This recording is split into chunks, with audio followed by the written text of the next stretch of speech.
เมยสุงค่ะเมื่อได้เป็นวันที่29เดือนธันวาคมที่6ปี2026ในตอนใดเฮาก็มาถ่วมด้วยข่าวเหงาเกี่ยวกับเรื่องว่าแขเด้อคว้าเข้าแหลนเหลนเมืองใต้เมืองโขมตุ่มในตั้งฝ่ายลงปองจึงว่าจึงหือ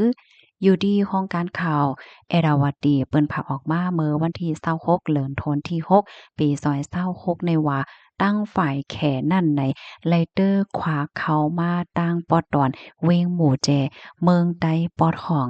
ก้นหวานในปื้นติลาดว่าเสาตุ้งแขค่ะเนาะจอมปิวแขนั่นในไล่ตื้อเข้ามาหิมจำกว้างเลนมักหนังฟุตบอลหิมคางกาดมิงกะลาหมู่เจ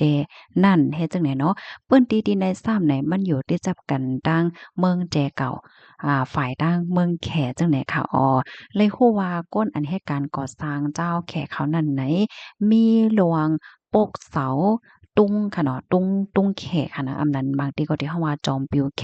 ลึกเข้ามาในแหล่นเหลนฝ่ายเมืองคมตุ้มเมื่อเหลียวในเลยฮู้ว่าเสา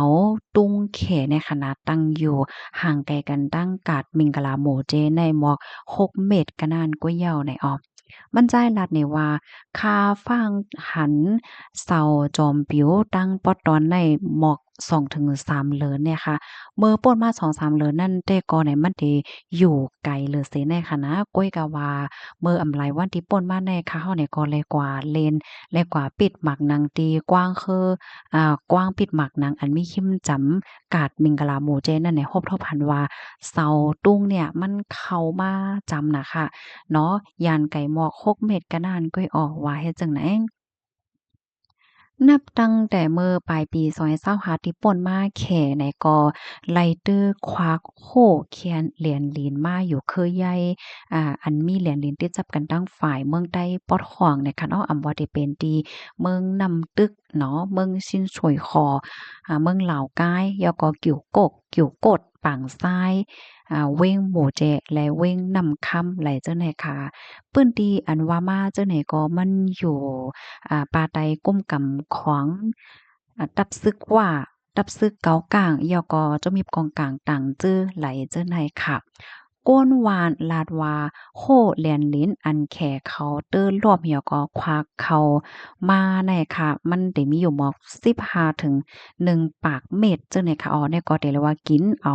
เปิ้นตีผกซอมของก้นวานเนาะเปิ้นตีผกซอมว่าเฮิรนเยเซนตั้งและตั้งน้ำไหลเจ้าในเนี่ยเขาก้อยกะว่าก้นวานเขาได้ก็โอ้นั่นค่ะน่ะมีผู้ลี้ภัยฮัดออกมาลัดฮัดออกมาตรงหนึ่งว่ามาถามว่าสังว่าเจ้านายเฮ็ดไหนก้นวานอันอยู่ในปื้นตีก้มกำของกับซึกเกากลางลาดว่าซึกเกากลางเขานั่นตึกมีรวงโคมือกันดั้งฝ่ายก่อสร้างแข ตั้ง2ฝ่ายโฮมการกันเนาะกำนั้นแลหันไลว่าจื้อเขาได้มีรวงตกลงกันก้นหวานก้นเมืองอยู่ๆแต่ก็อยู่รวยรองโกโกแฮๆจุมีกองกลางค่ะปยก็อำหัดลาดถามอีหังคาใดนางยิงก่อนหนึ่งอันอยู่ไว้ดีเว้งชื่นฉวยขอลาดแหนเนาะเมื่อเหลือนทนที่หาตีป่นมานั่นแหละค่ะ เหมือนจังหนังตีเว้งนำตึกในคะเนาะอันอยู่ในเปิ้นตีก้มกำของตับซึกว่านั่นก็โฮบทั่วผ่านว่าแม่น้ำอันยามเป็นเส้นแบ่งเขตแลนลิ้นนั่นเนี่ยก็เลยฮู้ว่าเขาก็อยู่ในแลนลิ้นแขยาวเฮ็ดจังได๋คะนะอิงเนอลองตั้งชื่ออันว่ามาได้สิอำว่าได้เป็นจุ้มเกากลางก็แลสังจุ้มว่าก็แลสังคะเนาะอันอยู่สังเซาไว้หิมแลนลิ้นเนี่ยก็ไล่หับอันน่ะอ้อจาตีแขตั้งนำตั้งหลาย ปยก็ซ้ำมีลวงจำใจกันตั้งฝ่ายตั้งแขว่าเจ้านายให้แหน่ค่ะอันเป็นจุ้มเกากลาง M&DA นั่นน่ะค่ะก็ยามเป็นปางตึกกันตั้งของเสตับซึกมานค่ะเนาะเมื่อปี2เห็ง5ปาค64เนาะมีปางตึกกันตั้งฝ่ายตับซึกมานตีอันยึดอาณาอำนาจวานเมืองกะก่อนที่ป่นมาเนี่ยค่ะเผื่อว่าฮอดถึงมาปี2เห็ง25ในตั้งฝ่ายแขก็มีอี้ให้กึดตึกเนี่ยค่ะนับตั้งแต่นั้นมาในตั้งฝ่ายตับซึกเกากลางเขาเนี่ยก็ถกยากก้นตั้งนำถ้าสร้างว่าเปิด ให้ก้นแขกเขาแน่เขามาให้การป้ายมักมีโคมป้าถึงปล่อยให้เปิ้นดีตั้งปอตอนอันเจ้าเขาก้มกำนั่นไหนมีหลวงใจตื้อเงินโยนมาตั้งนำตั้งหลายโฮมป้าถึงการจ่ายในจัดปานกุมมือวันของก้นวันก้นเมืองเฮ็ดจังได๋ค่ะ ไล่ฮู้ว่าแลนลินแขและดังเมืองคมตุ่มในมีติดจับกันตั้งยาวมันในหมอก2เหงกิโลเมตรค่ะตั้ง2ฝ่ายในตกลงกันว่าเตกอดทัดแลนลินคมกันกู5ปีเฮ็ดไหนอ้อก้วยกะว่าอันมีรองตรงหนึ่งเต๊ะๆก็เกิดขึ้น2ปอก้วยก็เมื่อพ้องปี2527ต่อถึง2529และเมื่อปี2535ถึง2538นั่นก้วยจังไหนคะอ้อ เป็ดซ้ำว่าได้มีลวงเตอควักแหลนดินเข้ามาจึงไหนว่าในเสตาก้อยกะว่าจุ่มยิบกองว่าได้เป็นเกากลาง5ว่า5ป้าเจ็มอันเป็นของสีซึกมานเขาในก็หันออกมาตรงหนึ่งตองถามีหังกันตั้งแขหันตรงหนึ่งมาตองมาถามนั้นก็สารคาดว่าสังว่าเจ้านายเฮ็ดไหนอ้อม มือป่นมาได้ก่อไลหันตั้งฝ่ายของสีทับซึ่งมันเขาในยามสารคัดขณะมือแข่สร้างโหกเขาเหรียญลิ้นดีเว้งเหล่ากายในนะมือป่นมาไหนเขาก้อยกะว่ามือเหลียวในมีรองตรงหนึ่งจึงในเทียงได้ก็ไปหันฝ่ายไหลออกมาตรงหนึ่งอำนาในฟังทางสารคัดว่าเจ้าในเนี่ยค่ะอยู่ที่ห้องการข่าวเอราวดี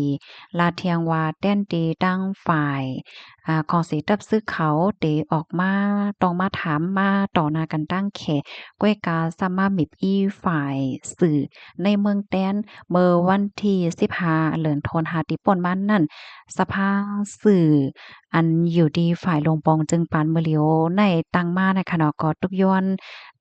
ไล่เปิ้นฮ้อจังไล่ห้องปางกลมกันเหี่ยวก็ป่องแล้งลัดหนีเฮไลปันฟางเติ้นว่าลองเปิ้นแพ้ขาวเงา ลองเตอควากล้อมโคนแลนลินว่าสังว่าจังไหนไหนมันเตจังเตอเคิกถอลองจำใจกันตั้งแค่นะให้ไหนย้อนก็เปว่าตั้งฝ่ายลงปอนจึงปานเมื่อเลียวเนี่ยก็ยังตึกและมีรองปึงอิงฝ่ายตั้งแค่อยู่ตั้งนำตั้งหลายในคาออข้อมูลตอนในคาเฮาเนี่ยก็ไล่ปึงอิงเอามาดีของการข่าวเตอเอราวาตีแลของการข่าวสำนักข่าวชายขอบในพี่น้องเฮาข่าวถ่อมข่าวเงาโขนแนวหันเถินจังหือพองค่ะ ข้อไหลตอนไหลที่ว่ามันแตกเลี่ยงไหนต้องถามมาไหลอำนั้นก็เพิ่มเติมข้อมูลมาไหลอำนั้นสังว่าพี่น้องเฮาค่ะว่าโอ้ถอมย่อมบ่ใครป่องเลใครตื้อฮู้เที่ยงอันใครว่าจังหือจังหาเที่ยงสองสิ่งนี้ก็เข้าอ่านหลายเที่ยงในห้องการข่าวที่อันคารัดกว่าเมื่อไกลนั่นแหละค่ะเนาะย้อนก็เพราะว่าลองในมันก็เป็นรองใหญ่ค่ะเนาะพี่น้องเฮาค่ะอันพี่น้องเฮาเขาอยู่ไว้ตั้งพอตอนแลนลินค่ะลูกหันเถินจังหือพองจอมันแม่นแต่จังหนังขาวเงาออกมาจังไหนค้างห้าแน่เนาะก็ปันตาหันถึงและเพิ่มเติมข้อมูลมาเลยค่ะยินจมเย็นนำค่ะมอยสุงค่ะ